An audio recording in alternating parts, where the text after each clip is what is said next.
Mes frères, mes sœurs, cousins, cousines, quand c'est le dernier carré, c'est là que ça devient vraiment excitant. Au début de la compétition, on se dit toujours qui va arriver dans le dernier carré. Eh bien, ce dernier carré, on donnait City, on donnait le Real, et puis après, franchement, on donnait l'Inter aussi, mais on s'est planté parce que sont arrivés dans le dernier carré deux surprises au fond. Le PSG, c'est une surprise, parce que cette année-ci, on les donnait pas du tout favoris pour arriver dans le dernier carré. Ils avaient perdu Messi, Neymar, Verratti, c'était une équipe un petit peu en construction. Et puis ils arrivent maintenant vraiment en pleine forme, avec un Luis Enrique qui devient quelque part le Messi de cette équipe. On le croit, on finit par se dire qu'il a la potion magique, le magic touch. Et puis voilà, PSG et Dortmund sont dans ce dernier carré. Ce sont un petit peu les invités surprises. PSG Dortmund, qui était dans le groupe de la mort en début de Champions League avec Milan et Newcastle. Donc, ils se sont déjà rencontrés. Match nul à Dortmund, victoire assez nette de Paris au Parc des Princes. Alors, ces deux demi-finales sont évidemment une opposition de style. Même si on peut se dire que le Bayern et le PSG ont chacune des crédits à mettre à leur actif, on peut se dire que Dortmund et PSG, tout peut arriver. Alors bon, le PSG est légèrement favorite parce que clairement ils sont dans une période ascendante. Ils ont été sacrés champions de France. Ils n'ont pas grand-chose En fait, ils n'ont rien à perdre cette fois-ci, fondamentalement. Les années précédentes, ils avaient tout à perdre, mais pas cette année-ci. Ils sont déjà arrivés là où on ne les attendait pas. Donc fondamentalement, Mbappé et ses potes, ils sont sûrement plus tranquilles que les autres années où on attendait qu'ils la gagnent, cette coupe aux grandes oreilles. Et ils l'ont raté à chaque fois. La dernière fois, dans le Final 8, avec le Bayern, devant personne, puisque c'était l'époque Covid. Si vous voulez mon favori, je dirais le PSG. Parce qu'ils sont dans une forme ascendante, parce que Mbappé, Dembélé, Barcola, ça a l'air de se trouver, parce que Vitinha est en forme, parce que derrière, ça a l'air d'être solide, que Donnarumma, même s'il fait des boulettes, généralement, il sauve la mise. Et que Dortmund vient de perdre Sébastien Haller. L'Ivoirien, malheureusement, ne sera pas de la partie. Et ça, c'est une grosse perte. Derrière, je n'ai jamais été très confiant dans la défense de Dortmund. Et Hummels, même quand il était jeune, il s'est fait enfumer plusieurs fois. Je me souviens même qu'en demi-finale de l'Euro, en 2012, il s'était fait enfumer, alors qu'il était jeune encore, par Cassano et Balotelli.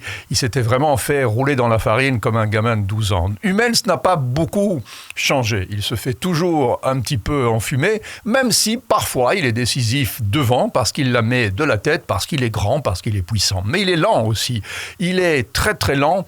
Et à l'âge qu'il a, il ne va pas devenir plus rapide. Et face à des Barcola, Mbappé et Dembélé, ça va être compliqué pour lui.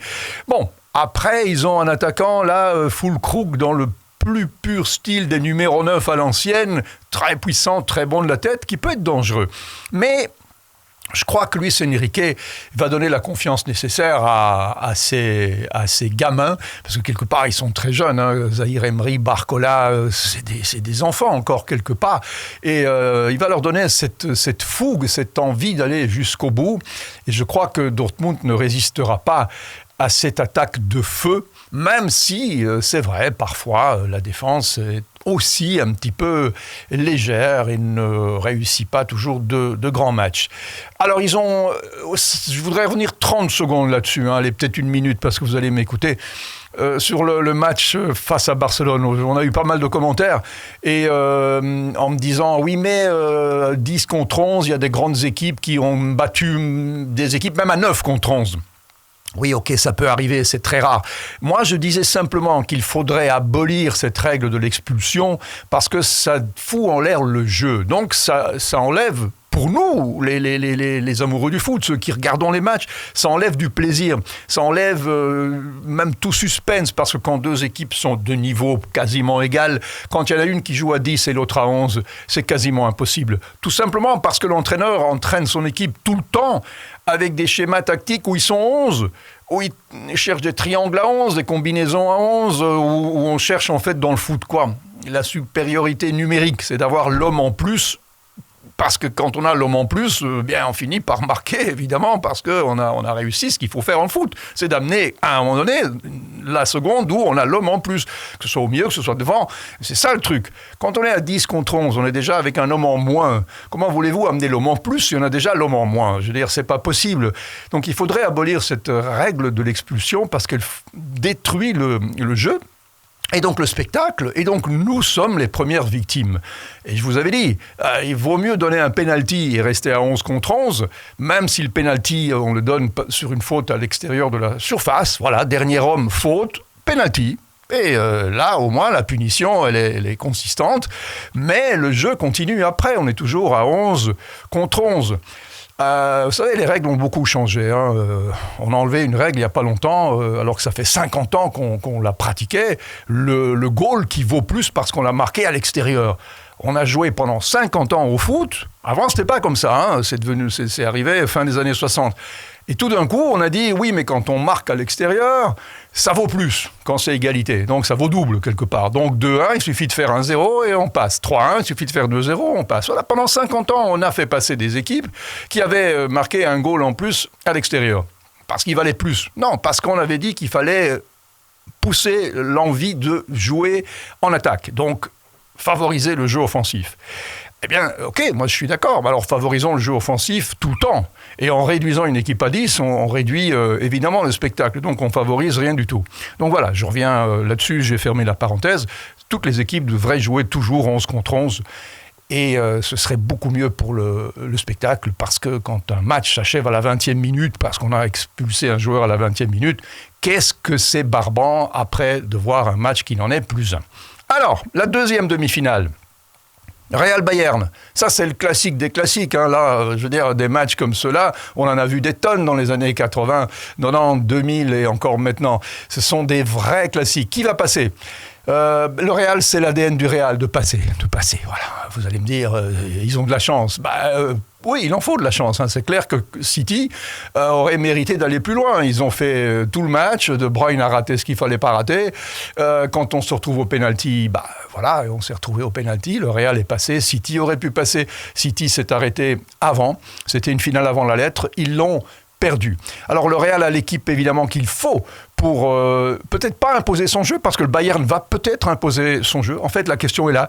Qui va accepter la domination d'eux ? Qui va prendre quelque part qui va accepter de jouer avec un bloc bas ? Qui va prendre des risques ? Est-ce que c'est le Bayern ? Est-ce que c'est le Real ?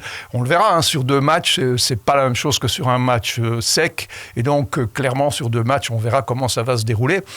Moi, j'ai l'impression que le Bayern a les cartes en règle pour passer. Quand on regarde l'équipe, ils ont quand même récupéré ce qu'ils avaient avec Lewandowski. Harry Kane a de nouveau apporté cet avant-centre de classe qui peut, à lui tout seul, faire la différence. Et puis pour le reste, Tuchel n'a pas de problème dans son effectif. C'est une grande équipe avec de grands joueurs, que ce soit Musiala, que ce soit Gnabry, que ce soit Kimmich, que ce soit... Il y en a un paquet, je veux dire, que ce soit les anciens, même Thomas Müller, il est toujours à la hauteur, Neuer aussi, je veux dire, ils sont toujours là et ils n'ont aucun problème pour venir à bout d'un Real. Donc le Real du Bayern, je vois le Real parce qu'il y a cette petite chose que les autres équipes n'ont pas, qu'on peut peut-être... trouvé parfois surprenant, parce qu'en effet, ils passent par le trou de la serrure quand on ne les attend plus. Mais le Bayern a toutes les cartes en règle pour passer. Mais je vois quand même le Real, pour cette petite raison-là, qui n'est pas explicable et qui fait partie de la légende du foot. Donc, mes frères, mes sœurs, cousins, cousines, si on arrive au bout de cette logique, on arrivera à une finale PSG-Real, et c'est ce que je vous ai dit la fois passée, Kylian Mbappé va se retrouver dans une drôle de situation puisqu'il va jouer contre ses futurs équipiers et psychologiquement, ce ne sera pas simple. Mais ce ne sera peut-être pas cette finale-là, ce sera peut-être Dortmund-Bayern, la revanche de 2013, qui sait, tout est possible dans le foot. C'est ça qui est bien, c'est qu'on peut parler, pronostiquer, et puis on s'aperçoit que le terrain a accouché d'une autre vérité. Abonnez-vous sur YouTube si c'est là-dessus que vous nous regardez, ça nous fait plaisir, ça nous donne des moyens. Si c'est sur Facebook, tout va bien. On se retrouve évidemment après les matchs. Allez, ciao.